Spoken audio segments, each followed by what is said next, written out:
देखिए question number 5 start होने जा रहा। ठीक है, 5 में जो है सारे पार्ट करने हैं, जितने भी पार्ट हैं सारे पार्ट करने हैं। पहला क्वेश्चन जो दिया है ये हमारा डिटर्मिनेंट का है। किसका है? डिटर्मिनेंट का। आपसे ये बताया जा रहा है इस डिटर्मिनेंट की वैल्यू क्या है? 0 है। इस डिटर्मिनेंट की एरिया की वैल्यू, यानी इसका जो अगर हमारे पास कोई पॉइंट दिए होते हैं उसकी वैल्यू 0 दी होती है। ठीक, तो वही यहाँ पे है। यहाँ से बताया जा रहा है कि क्वेश्चन ने मेंशन नहीं किया, लेकिन क्वेश्चन में ये कहना था कि इसके ये पॉइंट हैं। ठीक, पॉइंट क्या हो जाएंगे? X comma y comma z. दूसरे क्या हो जाएंगे? X square y square z square. और तीसरे पॉइंट हमारे ये हो जाएंगे x cube plus one y cube plus one z cube plus one. ये पॉइंट जो है हमारे कोलिनियर हैं, कोलिनियर हैं, समरेखी हैं, यानी एक ही रेखा के अंदर है। तो इसके लिए कंडीशन होती है कि हमारे पास इनसे बना ट्रायंगल जो होगा, इनसे बनेगा जो ट्रायंगल उसका एरिया 0 होगा। और हमारे पास डिटरमिनेंट के रूप में एरिया निकालने का ये फार्मूला होता है। ठीक, तो इसी का यूज करना था यहाँ पे, लेकिन इसने जितना दिया है इतना आपको बना के दे दिया है। 5 नंबर का क्वेश्चन है। इसमें आपको ये कंडीशन बताई गई है इस डिटरमिनेंट की वैल्यू 0 के इक्वल है, तो आपको ये कंडीशन सेटिस्फाई करना है। ठीक है, तो यहाँ पे क्वेश्चन नंबर 5 है। कौन सा? ये यहाँ पे मिसिंग है सर, ये लिख देते हैं यहाँ 5 नंबर। ये 5 नंबर क्वेश्चन है। ठीक है, पहला क्वेश्चन क्या है इसे देख लो। पहला क्वेश्चन ये है कि if x y z are different, क्या है? डिफरेंट है। इसके बाद ये ट्रायंगल है, ट्रायंगल का area is equal to, determinant के अंदर आपको वैल्यू दी गई है, इसकी वैल्यू 0 है। तो शो करना है so that x y z का मल्टीप्लाई इज इक्वल टू आएगा -1 के। ये हमें शो करना है। ठीक है, जो गिवन है उसको लिखते हैं और अपना क्वेश्चन सॉल्व करने की कोशिश करते हैं। जो क्वेश्चन दिया है उसको हम सॉल्व करने की कोशिश करते हैं। ठीक है, क्या गिवन है? क्वेश्चन नंबर 5 है। क्वेश्चन नंबर 5 का पहला पार्ट है ए पार्ट, जो हमको गिवन है ये एरिया है। ठीक है, इसको एरिया से लिखा जाएगा, ट्रायंगल नहीं माना जाएगा, ये ट्रायंगल का एरिया है। बल्कि इस डिटरमिनेंट के रूप में दिया गया है। यहाँ पर एक्स है, यहाँ वाई है, यहाँ पे जेड है। यहाँ क्या है? एक्स स्क्वायर है, देख लो एक बार, x square y square z square है, वाई स्क्वायर है जेड स्क्वायर है। यहाँ पे क्या है? एक्स क्यूब है +1 है, वाई क्यूब है +1 है, जेड क्यूब है +1 है। इसकी जो वैल्यू दी जा रही है ये 0 दी जा रही है। ठीक है, अब आपसे क्या करना है? आपको ये शो करना है, प्रूव क्या करना है, या शो करना है या प्रूव करना है कि x y z is equal to आएगा -1 के। या तो इसको ये कह सकते हैं या फिर कह सकते हैं x y z +1 is equal to 0 आएगा। दो में से कोई एक कंडीशन निकाल देंगे, यही हमारा आंसर हो जाएगा। ठीक है, चलो फिर सॉल्व करते हैं। सबसे पहले हमारे पास डिटरमिनेंट की एक प्रॉपर्टी होती है। डिटरमिनेंट की प्रॉपर्टी ये कहती है, क्या कहती है कि अगर हमारे पास कोई डिटरमिनेंट है, ये प्रॉपर्टी याद रखना, अगर हमारे पास कोई डिटरमिनेंट है, मान लेते हैं ए है। ठीक है, जब डिटरमिनेंट ए है उसके एलिमेंट क्या हैं? ये A1, ये B1 और ये C1, ये A2, ये B2, ये C2, ये A4, ये A3 से लगाएं तो A4 ले जाएंगे। ठीक है, यहाँ पे A4 है प्लस, सॉरी A3 पहले लिखना चाहते हैं, A3 है, A4 है, B3 है, B4 है, C3 है, C4 है। ठीक है, ये हमको डिटरमिनेंट दिया हुआ है। ठीक, तो हम इसको क्या लिख सकते हैं? इसकी जो प्रॉपर्टी होती है उस प्रॉपर्टी के हिसाब से इसको हम ऐसे भी लिख सकते हैं, यानी ब्रेक कर सकते हैं। कैसे ब्रेक कर सकते हैं कि A1 B1 C1, A2 B2 C2, यहाँ पे A3 B3 C3। दूसरा, यहाँ पे हमने ब्रेक कर दिया, फिर प्लस का निशान लगाएंगे, इसके बाद अगला एलिमेंट लिख देंगे, यानी A1 B1 C1, A2 B2 C2, इसके बाद A3 A4 B4 C4। समझ गए? यानी अगर हमारे पास दो कॉलम या दो रो बराबर हैं और तीसरी रो में कुछ देख रहे हैं कि उसका एडिशन किया जा सकता है, तो हम सीधे इसको इस रूप में भी लिख सकते हैं और ब्रेक करके हम इस रूप में भी लिख सकते हैं। ये प्रॉपर्टी होती है डिटर्मिनेंट की, ये याद रखना, इसी कॉन्सेप्ट का यहाँ पे यूज होगा। ये प्रॉपर्टी है किसकी, डिटर्मिनेंट की, कि अगर डिटर्मिनेंट में ऐसी कहानी कभी बनती है तो हम क्या कर सकते हैं, उसको अलग अलग कर सकते हैं। अब ये जो क्वेश्चन हमको गिवन है इसमें देखो ये कहानी बन रही है, ठीक है, जब ये कहानी बन रही है तो इसको हम अलग अलग कर देते हैं। तो चलो फिर लिखते हैं, जब लिखने की बात आई तो लिख ही देते हैं। यहाँ पर हमारे पास ट्रायंगल का एरिया 0 दिया है, इस इज इक्वल टू, पहले क्या करेंगे, एक्स वाई और जेड, फिर उसके बाद क्या है, एक्स स्क्वायर है, वाई स्क्वायर है और जेड स्क्वायर है, फिर इसके बाद क्या है, एक्स क्यूब है प्लस 1 है, वाई क्यूब है प्लस 1 है और जेड क्यूब है प्लस 1 है। अब इसको हम अलग अलग लिखने जा रहे हैं। ये एरिया हमारा 0 के बराबर होगा, ये याद रहना चाहिए, ठीक। तो इसको हम ऐसे भी लिख सकते हैं, इक्वल में क्या करेंगे, पहले एक्स वाई और जेड, ठीक है, फिर उसके बाद एक्स स्क्वायर वाई स्क्वायर और जेड स्क्वायर, ठीक है, फिर इसके बाद यहाँ पे एक्स क्यूब वाई क्यूब और जेड क्यूब लिख सकते हैं, समझ गए। ये हमारा ये आ गया, प्लस प्लस का निशान लगाएंगे, सीधा लिखें, यहाँ पर x y z, x square y square z square और यहाँ पे 1 1 1, इतना हमारा काम हो गया। ये हमारा 0 के इक्वल होगा, जो कि दोनों में बराबर में लिखा है।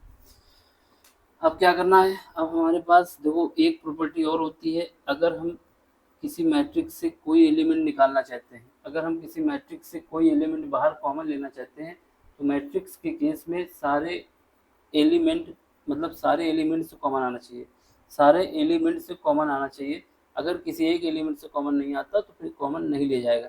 लेकिन लेकिन डिटर्मिनेंट के केस में क्या होता है, डिटर्मिनेंट के केस में ये प्रॉपर्टी होती है कि हम क्या चाहें, किसी एक रो से या किसी एक कॉलम से भी कुछ कॉमन ले सकते हैं।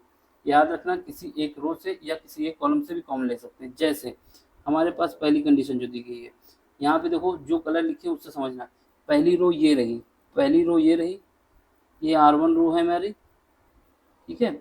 इस R1 रो से हम क्या कॉमन ले सकते हैं, ये R1 है मेरा, R1 से देखा जाए तो तीनों से x कॉमन लिया जा सकता है, यानी पहली रो से x कॉमन ले लेंगे, ठीक है।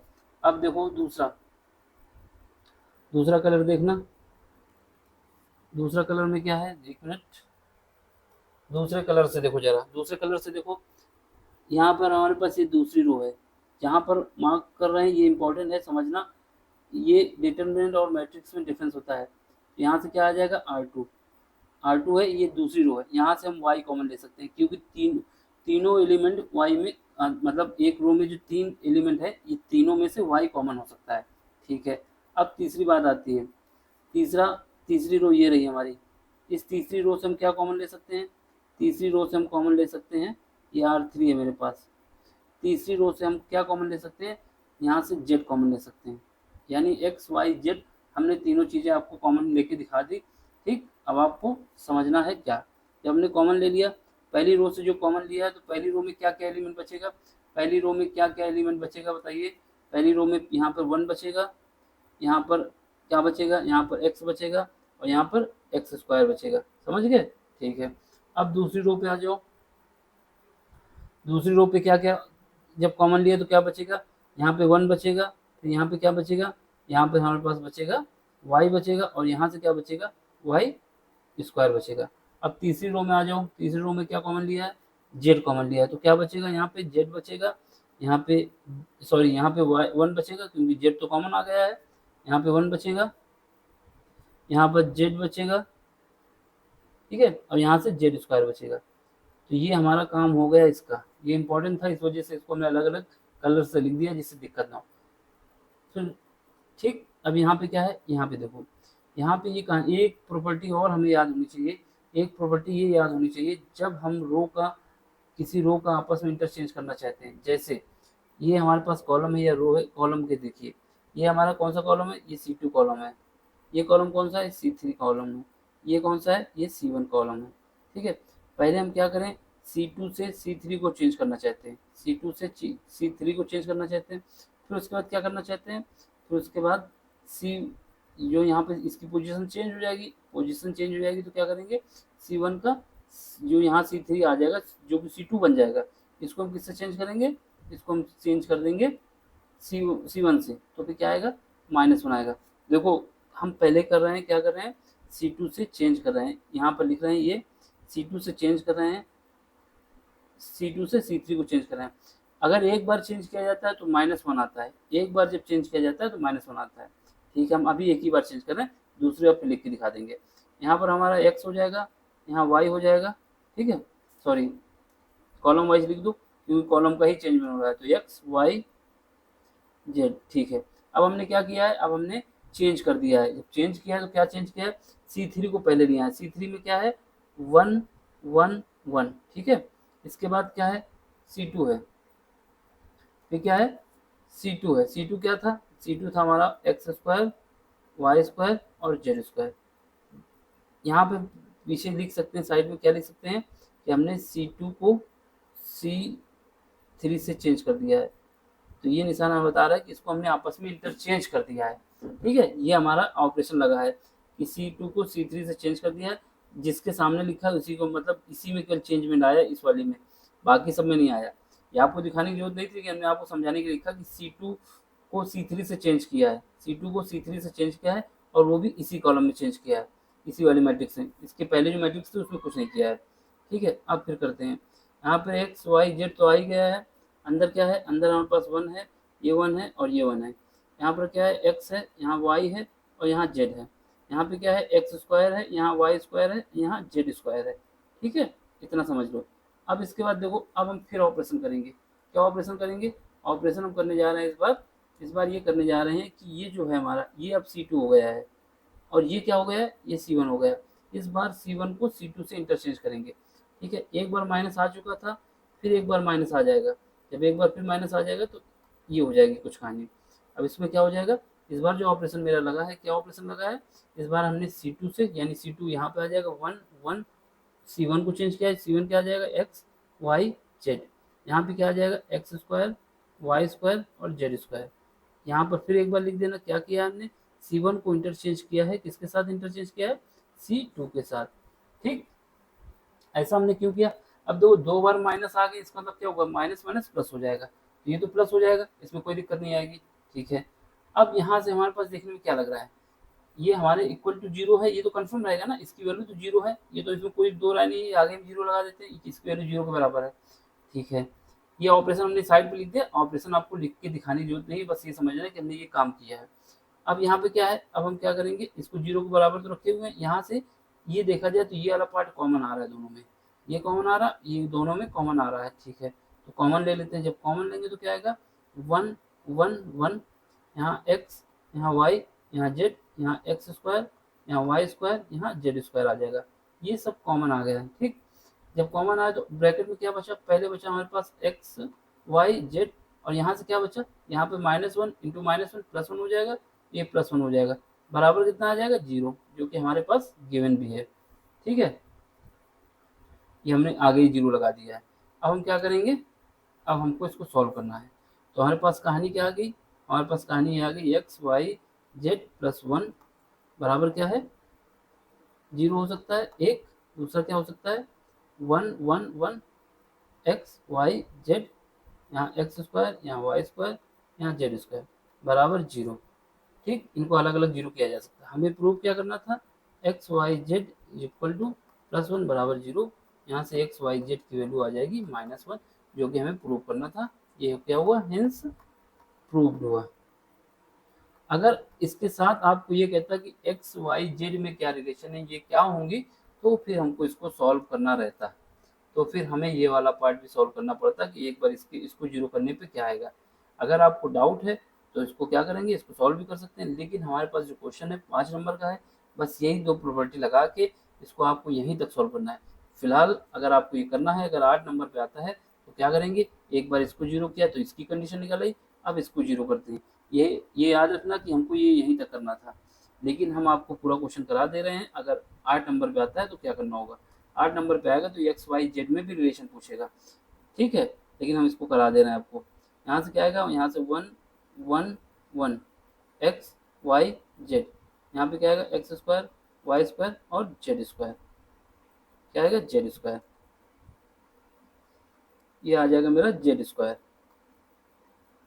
अब हमें क्या करना है, इसका ऑपरेशन लगाना है। सीधे आप करना चाहें तो सीधे कर सकते हैं, ऑपरेशन लगाना चाहें तो ऑपरेशन लगा सकते हैं। ऑपरेशन क्या लगाएंगे, ऑपरेशन हम ये लगाएंगे कि पहले हमारा ऑपरेशन लगेगा C2 पे। C2 पे क्या ऑपरेशन लगेगा कि C2 माइनस C3। क्या लगा, C2 पे ऑपरेशन लगा मेरा C2 माइनस C3। या तो ये कर सकते हैं या फिर ऐसा करें सीधे C1 से ही घटा दें दोनों में, C2 minus C1 and C3 minus C1। ये ऑपरेशन हम लगाने जा रहे हैं। यानी पहले में कुछ नहीं लगा है, बाकी सब में लगा हुआ है। पहला हमारा ऐसे ही रह जाएगा, क्या रह जाएगा यहाँ पे 1xy।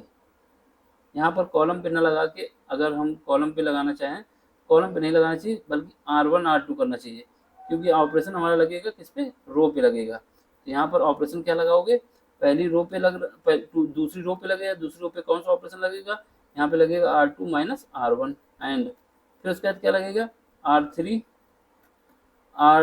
Minus R1। ये किसमें लगा है, मेरा रो पे लगा है। ठीक है, चलो फिर इसको पहली रो में तो कोई ऑपरेशन नहीं, पहली रो को ऐसे ही हमने लिख दिया।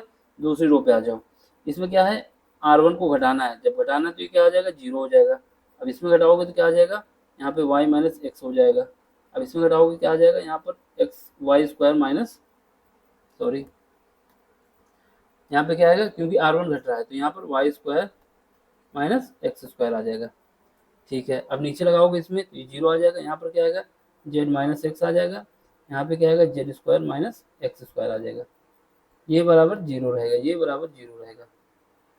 चलो इसको फिर सॉल्व करेंगे।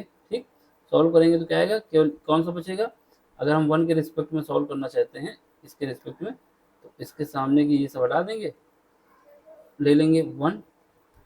क्या बचा यहाँ पर, एक ब्रैकेट में हमारा आ जाएगा y माइनस एक्स, दूसरे ब्रैकेट में Z square minus x square.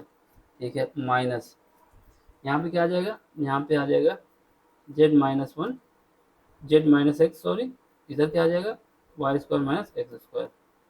ये बराबर 0 के। ठीक है, 1 से कोई मतलब नहीं रहा। अब अंदर देखो, अंदर देखेंगे तो क्या है, यहाँ पर एक्स माइनस वाई है। यहाँ पर से पहले इसको लिख देते हैं, वाई माइनस एक्स एक बार, यहाँ पे लिख सकते हैं Z+1 जेड प्लस एक्स, और जेड माइनस एक्स एक बार। यहाँ पे क्या लिख सकते हो, यहाँ पर माइनस तो रहेगा ही। ठीक है, यहाँ पे जेड माइनस एक्स एक बार, और इसके बाद वाई माइनस एक्स और वाई प्लस एक्स, ये लिख सकते हैं बराबर 0। तो हम क्या करेंगे, यहाँ से x y z, x minus y z minus y common ले लेंगे। X minus y, sorry y minus x और जेड माइनस एक्स कॉमन ले लेंगे। तो यहाँ क्या बचेगा, यहाँ बचेगा जेड प्लस एक्स, और यहाँ क्या बचेगा, यहाँ पर बचेगा हमारे पास माइनस का वाई माइनस एक्स बराबर 0। यहाँ से क्या आएगा, y minus x z minus x. ठीक है, यहाँ से क्या कट जाएगा, ये कट जाएगा, तो क्या बचेगा यहाँ पे, जेड माइनस वाई बराबर 0। यहाँ से आ जाएगा, यहाँ से क्या आ जाएगा, इसको जब सही से लिख दो थोड़ा,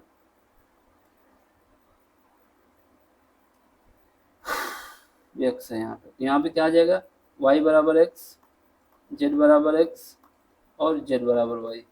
ये कंडीशन आ जाएगी। अगर ये पूछता है तो, फिलहाल के लिए तो पूछा नहीं है, और बस वही ऊपर वाला सॉल्व करना था, इसको यहाँ तक नहीं लाना था। ठीक है, अब अगला क्वेश्चन देख लो, इसमें क्या है, इसमें आपको क्या करना है कि prove that 3 sine inverse x is equal to sine inverse bracket में 3x माइनस 4x3। इसकी रेंज बताई जा रही है, जो x की रेंज है, x जो बिलोंग कर रहा है -1/2 से 1/2 तक बिलोंग कर रहा है। ये हमारे पास इसकी रेंज बताई जा रही है, तो इसको हमें सॉल्व करना है। ठीक है, तो सॉल्व कर लेते हैं इसको भी। चलो फिर करते हैं। सबसे पहले जो गिवन है उसको लिखेंगे, हिंदी वाले देख लें, हिंदी मीडियम वाले भी परेशान ना हो। सिद्ध कीजिए दिस, सिद्ध करने में कोई हिंदी से मतलब नहीं है, पूरा पेपर इंग्लिश ही में हो जाता है। ठीक है, चलो करते हैं क्वेश्चन। क्वेश्चन नंबर सेकंड है, 5वें का सेकंड नंबर है, बी पार्ट है। कौन सा पार्ट है, बी। 5वें का बी पार्ट है, क्या है? Prove that 3 sine inverse, prove करना है क्या? 3 sine inverse x is equal to क्या है? 3 sine inverse x is equal to sine inverse bracket में क्या है? 3x minus 4x cube, 3x minus 4x cube. और इसके बाद बताया जा रहा है कि x जो मेरा बिलोंग कर रहा है वो क्या बिलोंग कर रहा है? -1/2, 1/2, -1/2 और 1/2। ठीक है, इसको हमें करना है। चलो फिर करते हैं, सॉल्व करते हैं भैया। ठीक है, इसको हम सॉल्व करते हैं। तो हमें क्या करना है? हमें सबसे पहले लेट कर लेना है। लेट क्या करेंगे? लेट कर लेंगे कि हमारे पास जो x है, x क्या है? साइन थीटा है। क्या है? x बराबर साइन थीटा। याद रखना, x बराबर साइन थीटा। जहाँ पर x है तो हम उसमें साइन थीटा मानेंगे। ये हमारी इक्वेशन 1 है। इक्वेशन 1 का क्या करेंगे? राइट हैंड साइड ले लें। राइट हैंड साइड ले लेंगे, क्या आएगा? साइन इनवर्स, यहाँ पर 3, ठीक है, x है -4x क्यूब है, ये हमें गिवन है। अब हमें क्या करना है? लेट कर लिए हमने साइन थीटा बराबर क्या है? x बराबर साइन थीटा है, यहाँ पर रख देते हैं साइन इनवर्स x स्क्वायर रख देते हैं, यहाँ 3 sine theta -4 sine cube theta. एक बात याद रखना, इम्पोर्टेंट है, इम्पोर्टेंट बात ये है कि हमारे पास अगर देखा जाए तो साइन 3 थीटा होता है। साइन 3 थीटा ये कहता है कि 3 times sine theta minus 4 times sine cube, 4 times sine cube theta. तो ये फार्मूला होता है मेरा, क्या होता है? Formula 4 times sine cube theta. तो इस फार्मूले का यहाँ यूज होने जा रहा है, याद रखना। तो यहाँ से क्या आ जाएगा हमारे पास? यहाँ से आ जाएगा मेरा साइन इनवर्स, यहाँ पे क्या आ जाएगा? Sine 3 theta. तो इसको जब वो हटा लेंगे साइन इनवर्स और साइन हट जाएगा तो क्या बचेगा? थीटा बचेगा। यहाँ से हमारे पास क्या आ गया? ये थीटा आ गया, ये हमारा RHS है। और हमने माना क्या था? माना क्या था? इसको इक्वेशन नंबर सेकंड दे दो। क्या माना था? x is equal to sine inverse, sorry sine theta, ये हमने माना था। तो यहाँ से थीटा को निकाल लो, तो यहाँ से क्या आ जाएगा? Sine inverse x। अब इसकी वैल्यू पुट कर दो, इसलिए LHS इज इक्वल टू आ जाएगा क्या? 3 साइन इनवर्स x। यही हमारा क्या है? यही हमारा RHS है, LHS है। ठीक है, हेंस प्रूव्ड। तो ये हमारा प्रूव्ड हो जाएगा। समझ गए इसमें क्या था? इसमें ज़्यादा लंबा क्वेश्चन नहीं था, सीधा हमें क्या करना था? साइन 3 थीटा का फार्मूला लगाना था और सारी कंडीशन सेटिस्फाई हो जाती और अपना काम बन जाता, आपका भी काम बन जाता, मेरा भी बन जाता। तो यही इसमें यूज होना था। चलो फिर आगे बढ़ते हैं। ठीक, अगला क्वेश्चन देख लो। अगले क्वेश्चन में क्या है? आपको ये फाइंड करना है कि if cos y is equal to x cos alpha plus y, ये cos अल्फा प्लस -1 नहीं होना चाहिए। और हमें ये प्रूव करना है कि dy by d x equal to है cos square alpha plus y divide by sine alpha. ये 5 नंबर के क्वेश्चन है। हिंदी और इंग्लिश में इतना इश्यू नहीं है यहाँ पर, क्योंकि यहाँ पे साइन कॉस को हिंदी में थोड़ी लिख दोगे, कॉस है। चलो फिर इसको लिखते हैं, सॉल्व करते हैं। क्वेश्चन नंबर कौन सा है? क्वेश्चन नंबर है हमारा 3rd है शायद, देख लो एक बार, 3rd है। क्वेश्चन नंबर 5 का सी पार्ट है। सी पार्ट में क्या है? गिवन। जो गिवन है लिख दो। गिवन ये है हमको कि y क्या दिया? y sorry cos y is equal to x cos alpha plus y. cos y is equal to क्या है? cos y is equal to x cos alpha, क्या है? अल्फा है, अल्फा प्लस वाई। ठीक है, ये हमारे पास इक्वेशन नंबर 1 आ गई। एक बार मिला लो, cos y is equal to x cos alpha plus y. और आपसे ये बताया जा रहा है कि cos अल्फा कभी भी प्लस माइनस वन नहीं हो सकता। क्या नहीं हो सकता? प्लस माइनस वन नहीं हो सकता। प्रूफ क्या करना है? प्रूफ क्या करना है? प्रूफ करना है हमको dy by dx equal to dy by dx cos square alpha plus y cos square plus alpha plus y sine alpha. ठीक है, ये हमको प्रूव करना है। ठीक, ये हमें प्रूव करना है और आपको बताना है कि कैसे क्या होगा।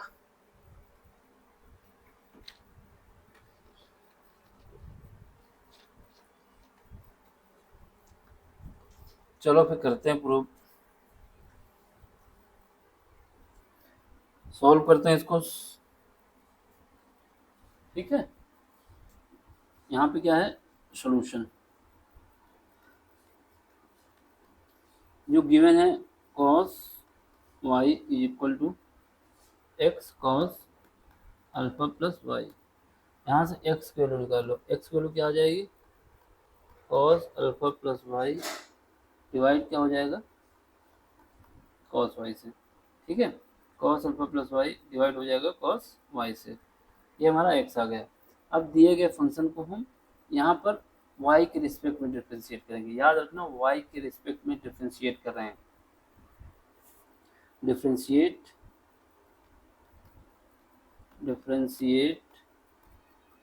With respect to y, with respect to y, y के रिस्पेक्ट में हम डिफ्रेंशिएट कर रहे हैं। ठीक है, अब यहाँ पे हैंग कर रहा है क्या? तो ये देखिए हैंग तो नहीं कर रहा है, ये तो नहीं आया हैंग करने का मौका। चलो, इससे पहले हम एक फार्मूला लिखा देते हैं। ये y के रिस्पेक्ट में डिफ्रेंशिएट कर रहे हैं। फार्मूला ये याद रखना है, अगर हमारे पास दो फंक्शन दिए गए हैं, ठीक है, जैसे हमारे पास dy/dx निकालना है। किनका निकालना है? एक फंक्शन हमारा f1 है, दूसरा f2 है, ये डिवाइड में है। तो इसके लिए फार्मूला क्या होता है? इसके लिए फार्मूला ये होता है कि जो नीचे फंक्शन है यानी डिनोमिनेटर में जो फंक्शन है उसको वैसे ही लिख दो।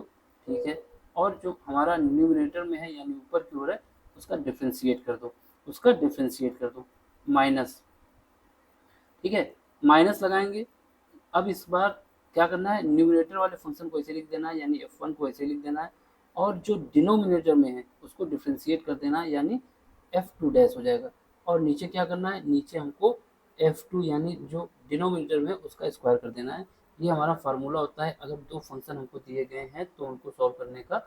ये होता है, वो भी डिवीजन में दिए गए हों। ठीक है, तो इसको हम y के रिस्पेक्ट में डिफ्रेंशिएट करेंगे तो यहाँ पे हमारे पास क्या आ जाएगा? यहाँ पे हमारे पास आ जाएगा, एक मिनट, यहाँ पे हमारे पास आ जाएगा dx आएगा, क्योंकि हमारे पास जो फंक्शन लिया जा रहा है किसके रूप में लिया जा रहा है? dx के रूप में लिया जा रहा है। तो ये तो गड़बड़ करेगा क्या?